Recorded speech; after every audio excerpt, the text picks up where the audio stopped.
দ্বিতীয় একটি অপরাধ, সেটা হচ্ছে মূর্তি পূজা। আমি গোড়ার থেকে কথা বলতে ভালোবাসি। মূর্তি পূজাটা আসলে কখন থেকে শুরু হলো? নূহ আলাইহিস সালামের সময় একজন নবী, যিনি মানুষকে 950 বছর দাওয়াত দিয়েছিলেন।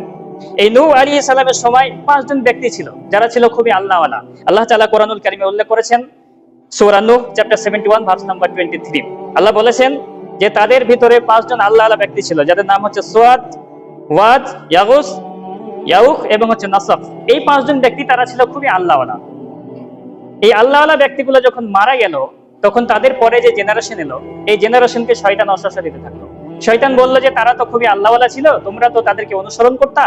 এই 5 জন ছিল 5টা গোত্রের, তোমরা তাদেরকে অনুসরণ করতা, তো তোমরা তাদেরকে আর কিভাবে অনুসরণ করবা? তারা তো মারা গেছে। তোমরা তাদের কিছু মূর্তি বানাও এবং বাড়িতে তোমরা রাখো, যেখানে তোমরা নামাজ পড়ো, যেখানে তোমরা ইবাদত করো, সেখানে রাখো।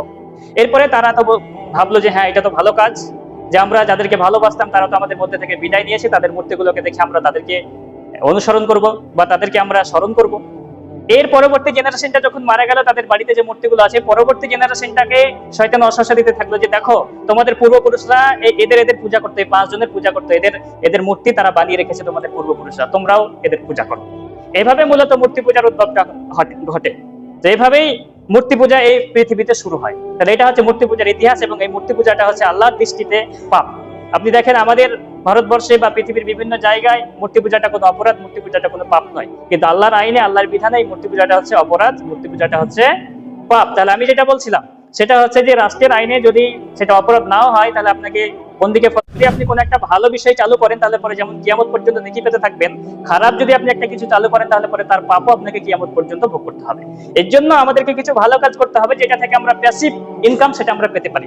আল্লাহ নবী সাল্লাল্লাহু আলাইহি সাল্লাম 3টি প্যাসিভ ইনকামের কথা বলেছেন, যেটা আমাদের অনেকেরই জানা আছে। এক নম্বর হচ্ছে যে নেক সন্তান। এমন সন্তান আপনি দুনিয়াতে রেখে গেলেন, সম্পদ বানিয়ে গেলেন, সেই সন্তান সমাজের জন্য কল্যাণকর, দেশের জন্য কল্যাণকর, আপনার জন্য দোয়া করে, আপনার জন্য দান করে, আপনি মৃত্যুর পরে নেকি পেতেই থাকবেন। দ্বিতীয় হচ্ছে উপকারী জ্ঞান। এমন কোন জ্ঞান হতে পারে, সেটা দিন অথবা দুনিয়ার যে কোনো জ্ঞান, যেটা আপনি মানুষকে শিক্ষা দিলেন, সেটা থেকে মানুষ উপকৃত হচ্ছে এবং আপনি কিয়ামত পর্যন্ত সেটা থেকে নেকি পেতে থাকছেন। তো এই ধরনের কোন সাদাকা আমাদের থাকতে হবে। আরেকটা হচ্ছে সাদাকায়ে জারিয়া। এমন সাদাকা যেটা কন্টিনিউয়াসলি জারি থাকবে। মনে করেন কোন একটা টিউবওয়েল রাস্তার ধারে বসিয়ে দিলেন, অথবা কোন একটা কিছু করে দিলেন আপনি, সেটা থেকে মানুষ উপকৃত হচ্ছে, আপনি কিয়ামত পর্যন্ত নেকি পেতে থাকবেন। এলন মাস্ক, আমরা নাম শুনেছি না, অনেক কিছু আবিষ্কার করেছে। তো সে যদি মুসলিম হতো, তাহলে পরে তার চেয়ে কতটা বেনিফিটেড হতো দেখেন। সে যদি মুসলিম হতো, সে অনেক কিছু আবিষ্কার করেছে যা মানুষের জন্য কল্যাণকর। যদি সে মুসলিম হতো, তাহলে পরে সে দুনিয়াতে তো পাচ্ছেই সম্মান, আখিরাতেও তার জন্য এটা থাকতো, মানে কিয়ামত পর্যন্ত সে নেকি পেতে থাকতো। কিন্তু কাফেরদের ব্যাপারে, অবিশ্বাসীদের ব্যাপারে আল্লাহ বলেছেন যে যারা কাফের, যারা অবিশ্বাসী, আল্লাহকে বিশ্বাস করে না, তাদের জন্য পরকালে কিছু নাই, তারা দুনিয়াতেই পেয়ে যাবে।